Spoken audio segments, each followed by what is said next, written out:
Welcome to the Business Buyer Diaries. My name is Nathan Platter. I'm a full-time employee, and I bought a business. I did everything right, from finding the deal, handling all the due diligence on 63 opportunities, and ultimately bought a profitable gym.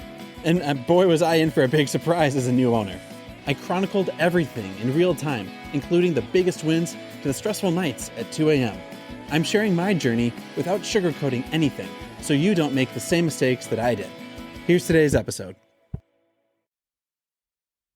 Well, here we go. The landlord is still not being responsive. I'm pulling my hair out. And yes, I am bald, so I've been pulling out a lot of hair, but it's time to start making calls. It's time to just get more ammo in the fire. So, or sticks in the fire, ammo in the chamber. I don't know. But getting folks to step up and help me out. So the broker is going to be contacting. I'm finding out, too, that the broker's working with the landlord as well. So working on that.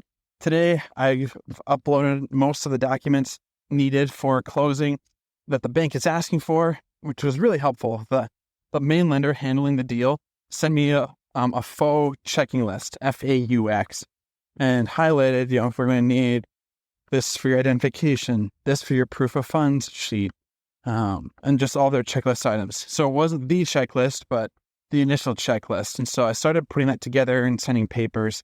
And then when the closing specialist, the assistant, if you will, from what I can gather, got involved, they gave the exact same checklist. And fortunately, I had a lot of the stuff pre-packaged and assembled. And so that's ready to get uploaded and handed over.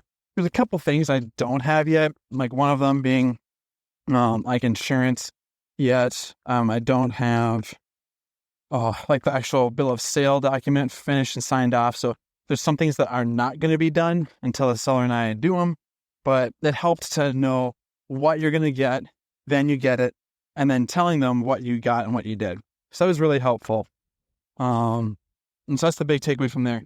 Probably the biggest thing that this episode is going to be most valuable on are systems, operational manuals, how-to guides. Those are so valuable. Over the past couple of days, I sat down with the seller over Zoom, and we went through, they use a software for their training and their onboarding.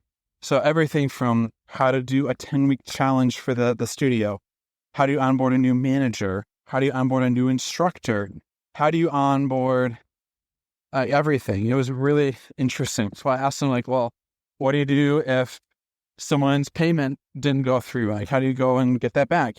He had a manual for that. I asked him, well, what do you do for merchandise and shirts and getting your supplements refilled and ordering the right inventory? He had a manual for that. And everything that we went through, he has something documented, written down. And I'll admit, one of my fears in this whole thing is probably thinking too far ahead. How am I going to handle certain things that pop up? I won't know what to do or how to handle something. And I'm just going to make it up because I know how to solve problems as I go after them.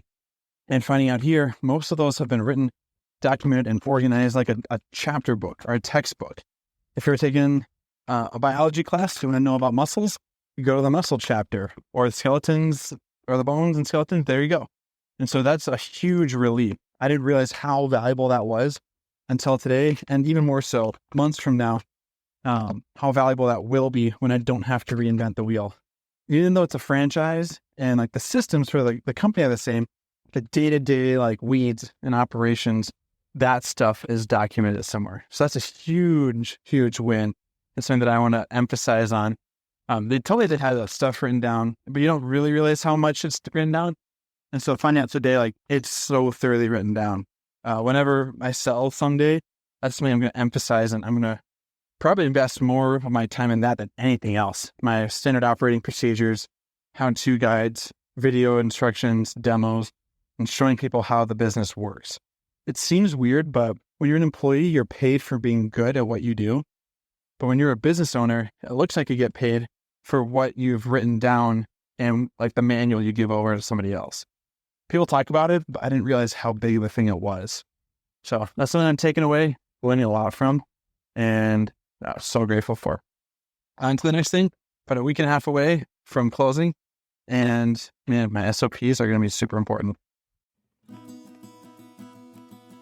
This has been another episode of the Business Buyer Diaries. Subscribe so you don't miss the next episode.